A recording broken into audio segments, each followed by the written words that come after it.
ये unit third का एक अगला न्यूमेरिकल है एनसीईआरटी का। यूनिट है हमारे पास magnetic effect of current and magnetism.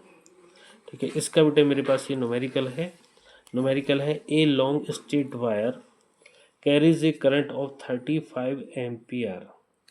What is the magnitude of magnetic field B at the point 20 centimetre from the wire.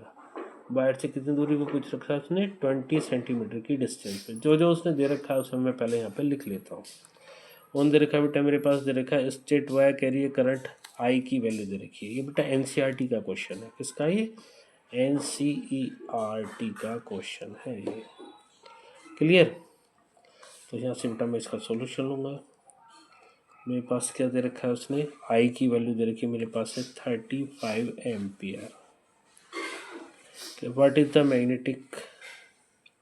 Magnitude of magnetic field, V की value बेटा उसने मुझसे पूछी है। चलिएगा, एट द डिस्टेंस उसने दे रखी कितनी, 20 सेंटीमीटर। आर मेरे पास दे रखा है उसने कितना, 20 सेंटीमीटर में मुझे बतानी है। तो आर की वैल्यू मैं यहाँ पे मीटर में कन्वर्ट करूँगा। तो आर इज इक्वल टू मेरे पास आएगा 20 इंटू 10⁻⁻2 मीटर। मैंने मीटर में क्यों करी, क्योंकि मैं सारी वैल्यू MKS में ले रहा हूँ।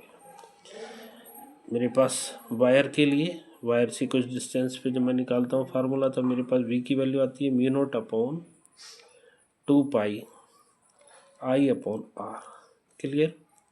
μ0/2π की वैल्यू मैं यहाँ से लिखूँगा, तो मेरे पास इसकी वैल्यू निकल करके आती है कितनी, 2 इंटू 10⁻⁻7। आई की वैल्यू मेरे पास है 35 अपॉन में,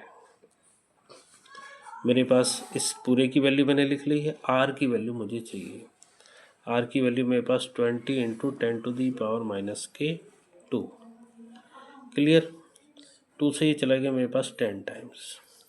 मेरे पास यहाँ से आया 35 इंटू 10⁻⁻7। ये तो आया बेटा ऊपर से। नीचे से मेरे पास आएगा 10 की पावर एक प्लस की और एक 2 माइनस की है, तो 10 की पावर कितनी बची, -1। ऐसे बेटा मेरे पास इसका आंसर आएगा 35 इंटू 10⁻, ये ऊपर जाएगी तो प्लस की हो जाएगी, बची कितनी, -6। स्टैंडर्ड फॉर्म में लिख दूँ मैं तो 3.5। इसे साइंटिफिक नोटेशन बोलते हैं बेटा, एक के बाद पॉइंट लगाना। 3.5 इंटू 10⁻, माइनस की कितनी होगी, 5 टेस्ला। क्लियर। ये इसका बेटा आंसर हुआ। किसी को कोई डाउट हो तो पूछना।